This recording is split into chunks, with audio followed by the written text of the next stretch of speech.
আমাদের ছাদ বাগানে অনেক সুন্দর সুন্দর শাক উঠেছিল, তাই ভেবেছি সবগুলো শাক আজকে নিব। অনেকদিন ধরে ভাবতেছি শাকগুলো নিব, কিন্তু সময়ের জন্য নেওয়া হচ্ছিল না, তাই আজকে শাকগুলো নিয়ে নিলাম। আর সুন্দর সুন্দর শাক উঠেছিল, অনেক ধরনের শাক। আসসালামু আলাইকুম এভরিওয়ান, আপনারা সবাই কেমন আছেন? আশা করি যে যেখান থেকে আমার ভিডিওটা দেখছেন সকলেই ভালো আছেন। তো আমাদের ছাদ বাগানে অনেক ধরনের শাক হয়েছে, আর এইটা হচ্ছে দোলকুরুশ। আমি কিছু কিছু গাছের নাম জানি আর কিছু কিছু জানি না। তো এই যে দোলকুরুশ পাতাও নিয়ে নিলাম, আর দোলকুরুশ পাতাটা কিন্তু ঠান্ডার জন্য অনেক ভালো।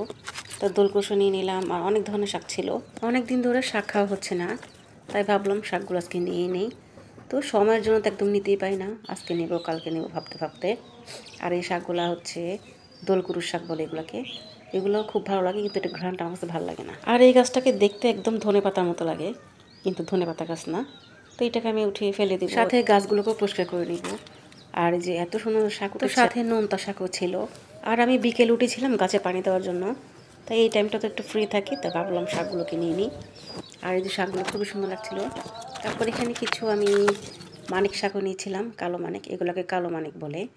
এগুলো চুলের জন্য খুব উপকারী। এই পাতার রসটা ছেঁচে রসটা মাথায় দিলে মাথা একদম ঠান্ডা থাকে। সবগুলো শাক মিলিয়ে আমার প্রায় এক ঝুড়ি হয়ে গিয়েছিল, তো আমাদের জন্য এটাই এনাফ ছিল। তো বিকেলবেলা আমার মেয়েকে ঘুম পাড়িয়ে আমি ছাদ উঠেছিলাম গাছে পানি দেওয়ার জন্য, সাথে এগুলো নিয়ে নিয়েছিলাম। খুবই তাড়াহুড়া করছিলাম মেয়েটার জন্য যদি উঠে যায়।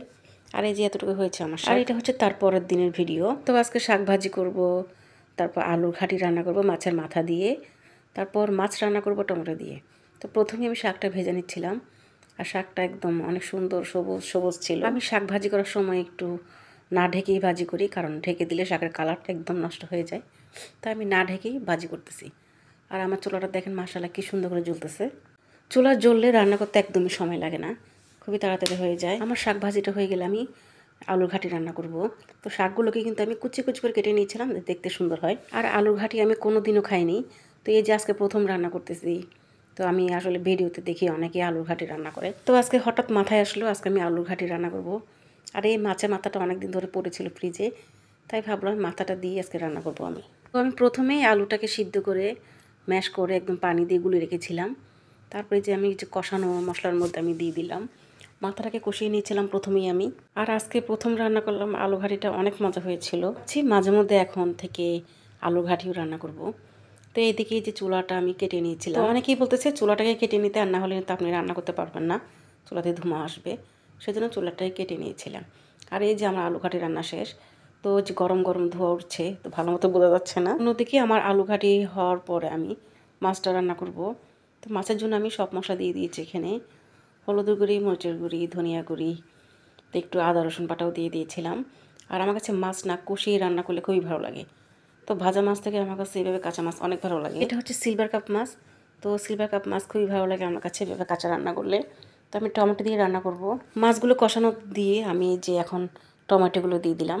তো টমেটো মাছগুলো আমি ভালো মতো কষিয়ে নেব। এক একজনের রুচি এক এক রকম, কেউ ভাজা পছন্দ করে, কেউ কাঁচা পছন্দ করে।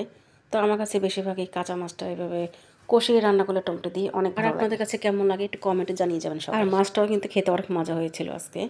তো আমার ছেলেমেয়েরা একটু মাছের পাগল, তাই ভাবলাম মাছটা রান্না করে ফেলি। ফ্রিজে বেশি দিন মাছ মাংস থাকলে আসলে খেতে একদমই ভালো লাগে না। তো এই মাছটা কিন্তু অনেক দিন ধরে ছিল ফ্রিজে, তাই ভাবলাম আজকে রান্না করে ফেলি। তো আমি পরিমাণ মতো পানি দিয়ে দিলাম। তো পরিমাণ মতো পানি দেওয়ার পরে যা মাছটা হয়ে গেল। আপনারা কে কোন জেলা থেকে আমার ভিডিওটা দেখেছেন অবশ্যই কমেন্টে জানিয়ে যাবেন। আজকের মতো এখানেই বিদায় নিচ্ছি। এ পর্যন্ত আপনারা সবাই ভালো থাকবেন, সুস্থ থাকবেন। আল্লাহ হাফেজ, আসসালামু আলাইকুম।